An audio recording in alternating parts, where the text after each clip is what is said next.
வணக்கம் ஃப்ரெண்ட்ஸ் எல்லோருக்கும்.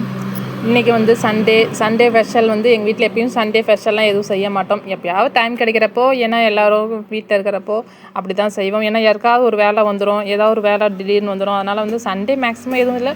மற்ற நாள் எப்படி டைம் கிடைக்குதோ அந்த மாதிரி தான் சமைப்போம். இந்த வாரம் சண்டே ரொம்ப ஸ்பெஷல். ஏன்னா இப்போ வர புதன்கிழமை புரட்டாசி 1.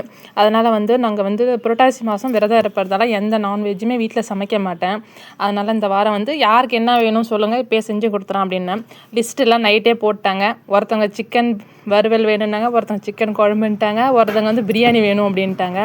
அதனால் சரி பசங்க ஆசைப்பட்றாங்க அப்படின்ட்டு அவங்கவுங்களுக்கு பிடிச்ச மாதிரி பிரியாணி, இது சிக்கன் வறுவல், குழம்பு வச்சாச்சு. பெரிய பொண்ணு வந்து வறுவல் கேட்டாங்க. சிக்கன் 65 தான் வேணும் எனக்கு, வேறு எதுவும் வேணான்னாங்க.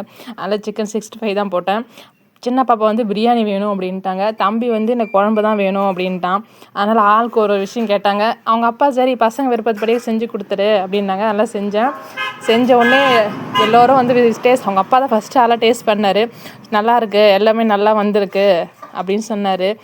அந்த பசங்களுக்கும் ஒரு இன்ட்ரெஸ்ட் ஆகிடுச்சு, அம்மா நம்ம கேட்டதை உடனே செஞ்சுட்டாங்க அப்படின்னு சொல்லிட்டு எல்லோரும் ரொம்ப சந்தோஷமாக இருந்தாங்க. இந்த சண்டே ரொம்ப ஸ்பெஷலாக போச்சு. உங்களுக்குலாம் இந்த சண்டே எப்படி போயிட்டுருக்குன்னு சொல்லுங்கள்.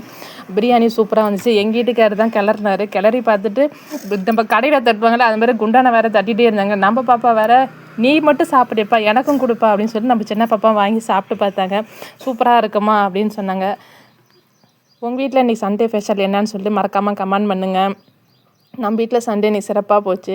வீட்டுக்காரர் வேறு அதை பார்த்து கிண்டி விட்டு நம்ம கடையில் தட்டுவாங்கள்ல அது மாதிரி நானும் இது பண்ணி பார்க்குறேன்னு பார்த்துட்டே இருந்தாங்க. இங்கே பாருங்கள், அந்த பட்டாவை போட்டு தட்டிகிட்டே தான் இருந்தாங்க. பிரியாணி மாஸ்டர் ஆகிட்டார். அதுக்கப்புறம் எல்லா சாப்பாடையும் சாப்பிட்டுட்டு செமையாக இருந்துச்சு. உங்கள் வீட்டில் சண்டே ஸ்பெஷல் என்னன்னு மறக்காமல் கமெண்ட் பாக்ஸில் கமெண்ட் பண்ணுங்கள் ஃப்ரெண்ட்ஸ். பாய், நெக்ஸ்ட் வீடியோவில் பார்க்கலாம்.